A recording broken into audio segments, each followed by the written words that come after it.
నంద్యాల, ఆంధ్రప్రదేశ్, తెలంగాణ, భారతదేశ ప్రజలకు అందరికీ నమస్కరిస్తూ, రాజకీయ నాయకులకు మరియు ఉన్నతాధికారులకు నమస్కరిస్తూ, నేను ఒక హిందువుగా ఈ సబ్జెక్టు మాట్లాడుతూ ఉన్నాను.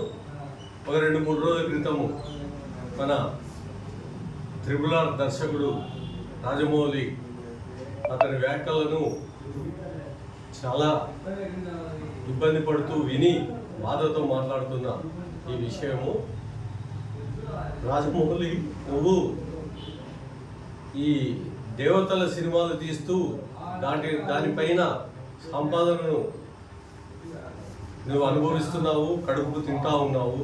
మరి అదే హిందూ దేవతలను కించపరుస్తూ ఎలా మాట్లాడుతున్నావు? రాముని గురించి మాట్లాడుతున్నావు. రాముడు బోర్ క్యాండిడేటు, ఒకే భార్యను కలిగి ఉన్నాడు అని చెప్పి ఒకసారి సంబోధించినావు. అదేవిధంగా హనుమంతుణ్ణి నమ్మకం లేదని మాట్లాడుతున్నావు. మరి ఆ విధంగా అయితే హిందూ సినిమాలు ఎందుకు తీస్తున్నావు?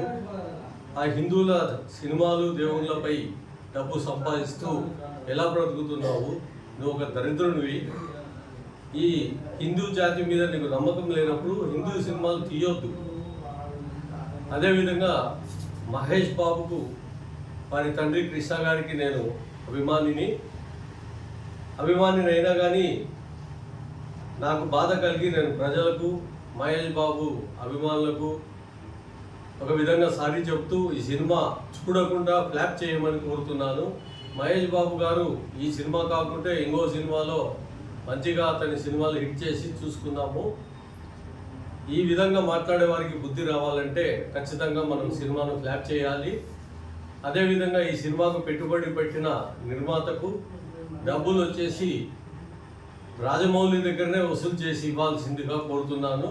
ఇక మీదట ఎవరైనా దేవతలను కించపరిచి, హిందూ సమాజాన్ని కించపరిచి, సనాతన ధర్మాన్ని కించపరుస్తూ మాట్లాడితే చాలా ఇబ్బందికరమైన చర్యలు కూడా ఉంటాయని హెచ్చరిస్తున్నాను. ధన్యవాదాలు. రాజమౌళి గారు, మీరు మన తెలుగు చలనచిత్రాన్ని ప్రపంచంలో చాటి చెప్పారు. మీ వంటి వారు ఇలాగా రాముని గురించి, సీత గురించి, చిరంజీవి అయిన హనుమంతుని గురించి చెప్పడం మంచిది కాదు. చిరంజీవి కానీ, రామ్ చరణ్ కానీ వాళ్ళ పేర్లలోనే ఉన్నాయి.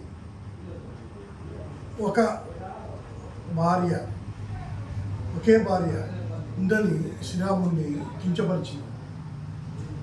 నువ్వు అసలు హిందువా, లేకపోతే హిందూ ఇది వేసుకున్న వేరే మతస్తుందా? మాట్లాడేటప్పుడు నీకు ఫాలోయర్స్ చాలామంది ఉన్నారు. సినీ హీరోకు సంబంధం లేకుండా నీ పేరు మీద ఫాలోయర్స్, వాళ్ళు మనోభావాలు దెబ్బతింటాయి. ఏదైనా మాట్లాడేటప్పుడు అది దృష్టిలో పెట్టుకొని మాట్లాడండి, లేకపోతే మీరు లాస్ట్కు దూరం అవుతారు, ఒక డైరెక్టర్గా ఫెయిల్ అవుతారు. అది దృష్టిలో పెట్టుకోండి. మీ మీద చాలామంది ఎన్నో మాటలు మాట్లాడుతున్నారు, కబడ్దార్ అని కూడా అంటున్నారు.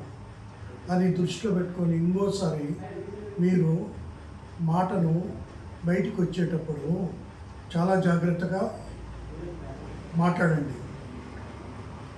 మెగా ఫ్యామిలీలో చాలామంది అభిమానులు ఉన్నారు, మీకు దూరం అవుతారు.